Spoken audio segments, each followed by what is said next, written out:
Call this meeting to order. Would the clerk please call the roll? Representative Bauman. Present. Representative Blanton. Representative Bowling. Representative Bridges. Representative Burke. Here. Representative Chester Burton. Representative Dossett. Representative Dotson. Representative Flannery. Representative Fugate. Representative Gentry. Representative Grossberg. Representative Johnson. Present. Representative McCool. Representative Miles. Here. Representative Smith. Representative Williams. Present. Representative Wesley. Here. Representative White. And Chair Gooch. Here. We do have a quorum. I would like to start by saying that the Energy and Environment Cabinet have a group here today. They are their Leadership Academy, and those are people that are future leaders that are going to be learning about the cabinet and the type of things that they do. And so they're here to observe today, and we are so glad to have them and would like to welcome them this morning. Any members have anyone else they would like to recognize? Okay, seeing none. First item of business is we're going to take up House Bill 236. Representative Scott Sharp, welcome. Please introduce yourself and any guests introduce themselves, and the floor is yours. Thank you, Mr. Chair, Committee. I'm Representative Scott Sharp from the 100 District, and to my right I have the State Treasurer and her counsel. I'll let them introduce themselves. Good morning. The State Treasurer Allison Ball, and I have my counsel Brittany Warford with me this morning. Good morning, General Counsel for Treasurer Ball, Brittany Warford. All right, thank you. This bill, House Bill 236, basically has two elements to it. It's ESG and proxy voting. Now, yes, sir. Motion on the sub. Okay, you members, we got that to you yesterday afternoon, I think. So we have a motion on to adopt the committee sub. Second, all in favor say aye. Aye. All opposed? Okay, the committee sub is adopted. Go now, proceed. Thank you, sir. This bill has two elements, ESG and proxy voting. ESG stands for environmental, social, and governance investing. And a lot of these big investing companies that manage large amounts of money are using this to invest in. And when you think about ESG, think socialism, because that's what it basically comes down to. This started out over the interim where I read an article on ESG and the investing, and it was not based on fiduciary returns for pension funds, and that was a lot of people are having issues with that. So the pension funds that the state manages and responsible for, we've got to make sure they get a fiduciary return, like the teacher's pension, for example. We need to make sure we maximize the returns on that as much as possible. ESG does not base their investing on what's going to give us a fiduciary return. They base it on these environmental, social, and government status of whatever company they want to invest in. That's kind of how it got started. I started looking at it, and it led me to the AG's office. I started talking with the AG's office, who I believe I got Mr. Maddox sitting back here with us also today.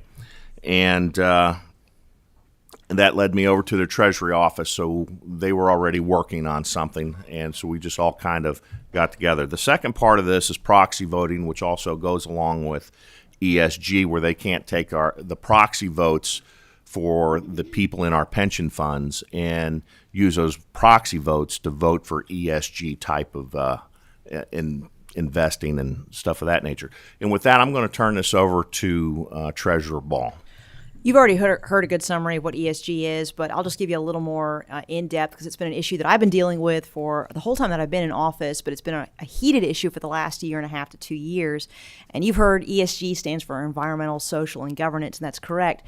The best way, I think, to understand this is once upon a time, pensions and investments were about returns, just making sure that when you retired, you could retire, you had funds when you retired, you're getting good returns out of your investments. And in the last few years, there's been a move afoot to really change the strategy to push certain outcomes, usually social outcomes, ideological outcomes. It's been very heavy on the E side, so the environmental side, which has been targeting the fossil fuel industry. That's why Kentucky, I know many of you remember the bill that was passed last year that dealt with this issue. So this is a serious issue. We've been dealing with this in a nuts and bolts way for a few years, or for a year and a half. And it's come to our attention that we think that it needs to be addressed in statute just to make sure once and for all we're looking at returns. This is all about getting good returns. It's not about pushing certain ideologies or social outcomes. It's just about fiduciary financial returns. I'm happy to answer any questions on this, but I think this is it is a simple and clear way to address the issue. And it is needed because we are getting some indications from some of the pension systems, particularly the county system, that they do want to pursue some ESG investments. Okay. I think we have a question. Representative Tom Modell Smith. Thank you, Mr. Chairman. Do we have any examples in the past where it's been bad? Yes. The fossil fuel industry is a great example where it's been bad. There have been many of these companies. BlackRock is one of the most prominent ones that's been making very strong statements that their goal is to push out the coal industry, actually eliminate the coal industry. So that's why the bill was passed last year, to give Kentucky some authority and power to be able to push back against companies that have said they want to eliminate the fossil fuel industry. But it's not limited to just that. We are getting wind that it could be anything. And that's part of the problem with this, is that it's people who have positions of power, who have certain outcomes that they want to see in society. So that's the first step that we know of very clearly, and then we're getting wind that it could go anywhere anybody wants to, which is a little scary. Well, I appreciate your effort on this. Thank you. Okay. Representative Byrd. Thank you, Mr. Chair. May I ask a question? Sure. So, Treasurer Ball, in your response to the previous question, your response was about a social position. It had absolutely nothing to do with pecuniary outcomes. So the company BlackRock that you named, do they have good returns on investment aside from their social position? So to clarify, what I was addressing was we don't want social outcomes. We want good returns. So what you've just asked me indicates that we want good returns, which is exactly what I'm here for. I want good returns. BlackRock has a mix. Their ESG funds do not perform as well as their non-ESG funds right now. In the energy investments do outperform a lot of the other ones right now, particularly the tech ones. Tech ones are very high rated on ESG ratings. And part of the problem with this is that there's no clarity of what ESG even really means at this point in time. It could be anything anybody wants. And I think actually the way you phrased the question, you would agree with this, what we want are strong returns. That should be our primary goal, our only goal. And that's what this would clarify. We're not trying to do anything else but get good returns. So, may I ask a follow-up, Chair? Yes, ma'am. So, is there definitive proof that if compared to the current ESGs as loosely defined, that a SPDR or some other investment strategy would be a better return? There's definitive proof that ESG, it costs more and right now is giving less returns. So that's data's out there. Will you produce that for us? We have some, I believe, with us today. Brittany, you've got some documentation. So if you're looking for a specific example, we have here BlackRock declared in the mid-2020 that it would divest from coal for ESG reasons. Since July 2020, the price of coal has increased from under $50 per ton to close to $400 per ton at an almost 800% return. So any investment company that said we are going to divest from coal has missed out on that 800% return. So you've referenced one company that doesn't... BlackRock is the largest asset manager in the entire world. Okay. And that's the only asset manager in the entire world? No, the others that have done this have the same kind of returns. It's well documented. We can provide more documentation if you want, but it is well documented. It's in many newspaper articles, financial articles. Okay, well, not a digest from a newspaper article, but we would like some hard facts for the committee, please. We'd be happy to provide more documentation. Thank you. Representative Grossberg. Thank you, Mr. Chairman. First, may I be listed on the roll call? Certainly. Thank you, and may I ask a question or two? Sure. One at a time. All right. Why is this bill before this committee and not state government like all other pension bills? That I don't know. I'm not the one who assigns it, so I can't answer that question. I would assume part of it has to do with the E aspect of this. That would just be my guess, because we know that that's probably the most prominent use of ESG investing at this point in time. It probably will, and we're seeing signs that it will go to other areas, but the most prominent use of ESG investing has been targeting the fossil fuel industry. I can answer that. Probably it's before this committee because I requested it. And the reason that I requested this bill is when I came to the legislature in 1995, 93% of electricity from Kentucky came from coal. Now it's probably 70% or less. Since that time, at the time that I came in, Kentucky was probably the second lowest electricity rates in the nation. Now we're lucky to stay in the top 10.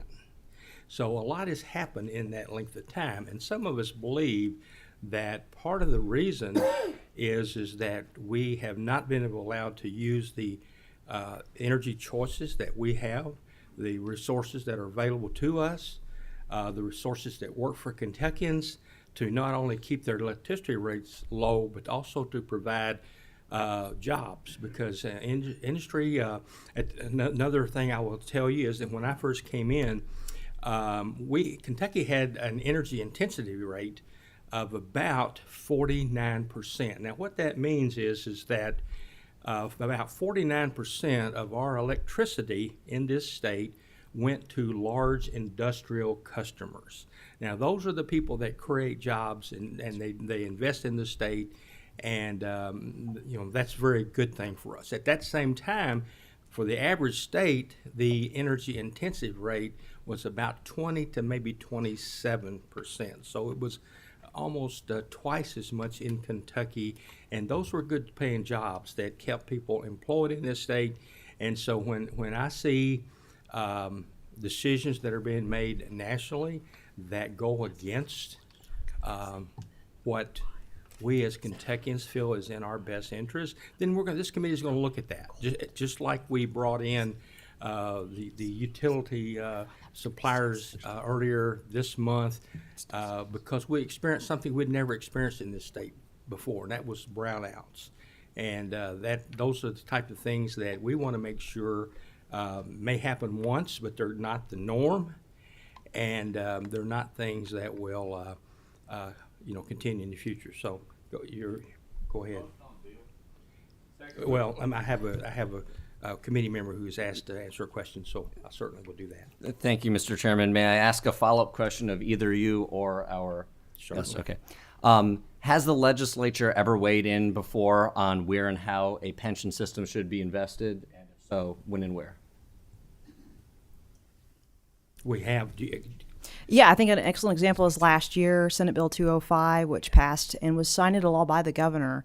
And it said that if you were a company that boycotted the fossil fuel industry, then you were not going to be included in our pensions, you're not going to be included in our investment portfolios. So fairly recently, it passed Senate, House, and signed by the governor into law. Okay. One follow-up. Thank you. The gentleman, Representative Sharp, at the beginning of your presentation, you said that directing investments based on social priorities is socialism. So wouldn't propping up the coal industry by directing our investing to support the coal industry be socialism? This is about free markets, and what's going on with ESG is not free markets. It's actually taking control of markets and directing them. So what we're trying to do here is try and ensure we have free markets. Okay. We have a motion on the bill and a second. Ask the clerk to call the roll, please.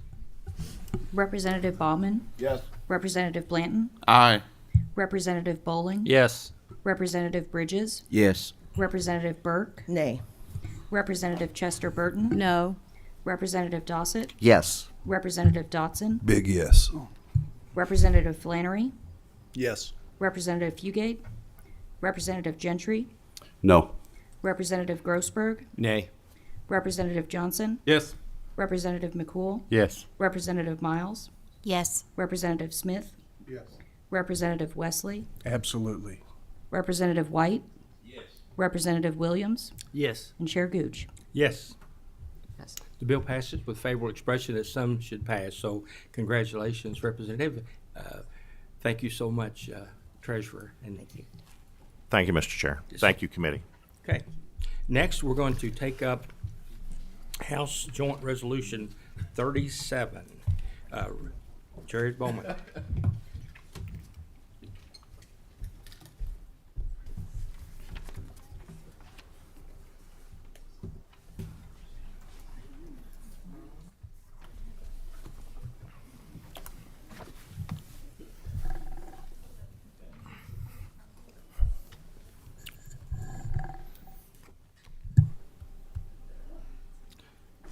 Please introduce yourself for the record and any guests that you have.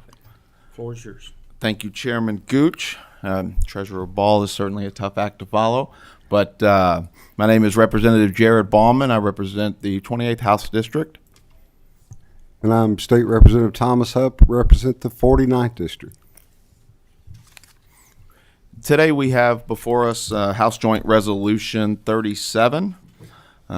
This resolution is asking the Energy and Environment Cabinet to remove the reformulated gasoline requirements that are currently imposed on residents that choose to live in Jefferson, parts of Oldham, and parts of Bullitt County. Motion on the bill.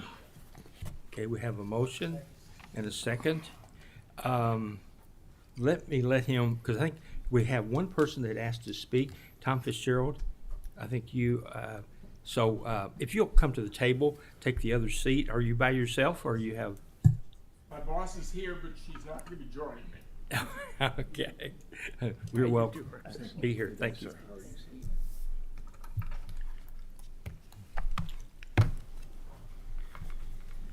Tom, you go ahead. Thank you, Mr. Chairman. Members of the committee, Tom Fitzgerald, formerly director of the Kentucky Resources Council. With me is Ashley Williams, who is the director of the council. As I mentioned during the last meeting, I didn't expect to be back, but it is a privilege always to be here in front of the committee. Representative Bauman and I had a very brief chance to talk yesterday, and I appreciate him getting back to me. I don't know that anybody at this point is going to say that using reformulated gas is any longer a strategy for ozone control in Jefferson County that is cost effective. And we've gotten that way because of a number of things that have happened over the years. Jefferson County, as many of you know, is the one county in the Commonwealth that manages its own air pollution control district. Every other county could do that if they chose to do so, but no one else has elected to do so. You've provided that local control option for counties. As I mentioned to the sponsor, there are some technical problems with the resolution that need to be fixed at some point in the process. And I appreciate the committee hearing the bill. In the interest of time, I think getting the bill through started in the process is a good thing. But a couple of years ago, this committee considered House Joint Resolution 8. And that was a resolution that began the process of Jefferson County, which controls the state implementation plan, the plan that they have to supply to the EPA that talks about how to improve air quality and how to reach healthful air quality in terms of ozone and particulates and other pollutants. That process is in motion now. And the state and the district, as they were directed by you 2 years ago, have studied the issue. They are prepared to move forward to change the state implementation plan in order, as I understand it, to eliminate reformulated gas. The holdup, and Representative Blanton will appreciate this because of our conversation earlier, is that EPA has not yet approved the change to the state implementation plan. And so until they do so, and it's expected this year, the state, the cabinet and air pollution district have done everything they need to do. We believe the numbers show that Louisville, for a number of reasons, including industrial reductions that they have taken over the years, have now achieved that minimum standard of air quality that was set by EPA some years ago.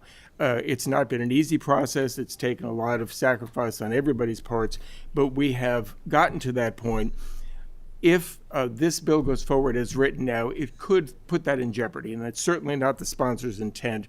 I've sent some language that would address the issue, and hopefully we'll have that conversation going forward. So I'm not here to oppose the resolution, but I am here to mention that there are some technical issues that need to be addressed. I'm happy to talk about those issues, but because of what you all did 2 years ago, the ball is already rolling. The process is already in motion to eliminate reformulated gas as a pollution control strategy, because it is probably not anywhere near the most cost-effective strategy any longer because of changes in gasoline that have been ordered generally, because of other changes that have occurred in terms of emissions of the ozone precursors, volatile organic chemicals, nitrogen oxides that were causing pollution problems in Louisville. So with that, I'm happy to answer any questions that you have. Appreciate this opportunity to explain where we are in the bill. Thank you, Tom. One question that I have is you mentioned that this is really widely recognized that the reformulated gas is not a good, affordable strategy for reducing some of the issues related to the atmosphere and specifically certain areas that may have been in non-containment or whatever. Do you believe, though, that because Jefferson County has their own board that oversees this, if we eliminate this, will they, that group in turn, maybe shift to other industries that might make them pay a little extra instead of when they're going to the gas pump? Mr. Chairman, that is precisely the concern. I participated in development of the strategy for Jefferson County. And part of the problem is Section 1 of the bill here directs the cabinet to make changes that they don't have control over because it is Jefferson County that makes that decision. They have already studied and have said RFG at one point in time was a cost-effective strategy, but it no longer is relative to some of the other strategies that are out there. And because of changes that have occurred, it may no longer be necessary to find another mobile source strategy. You know, when you're looking at a pie of reductions, some of them come from major sources, major industries, some come from minor area sources, stationary sources, and some come from motor vehicles. Your concern is precisely why years ago I took a very unpopular stand of trying to keep the vehicle testing program in place. Because when that program was shut down, it was a stationary source, a major employer for Jefferson County who ended up taking an additional reduction in order to offset the loss of those emission controls. So you're absolutely right. You have a budget, and that budget is actually federally approved, and you can't just pull a piece of those pollution control strategies out of that budget without running into trouble, because unless you have improved the air quality sufficiently, somebody else picks up the tab. And somebody else usually is major industrial employers. And they have done and are doing their part. And so that's a concern. But none of these reductions come for free. I understand. Thank you, Tom. Thank you. Representative Gentry. Thank you, Mr. Chair, and thank you, Tom, for that long explanation. Sorry about that. Oh, Nothing I ever do is a short I'm very new to the committee, so it's good information. And I have a question to you, Tom, if you would.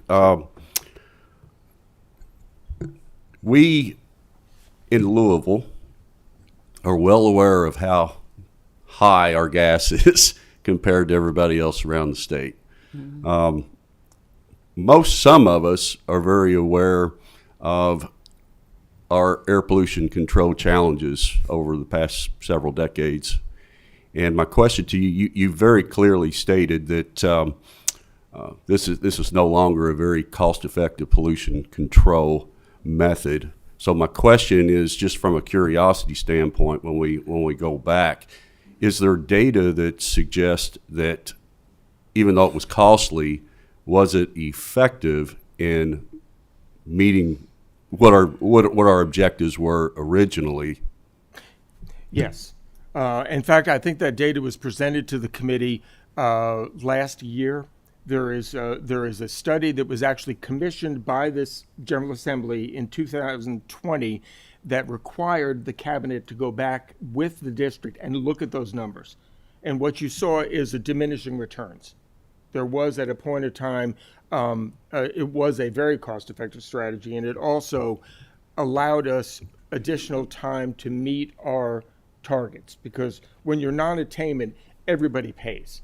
You have reductions that you're mandated to achieve, and it's a good, the purpose is a laudable purpose. We're trying to make the air quality healthy for people with asthma, people who have compromised immune systems, respiratory systems, cardiac systems.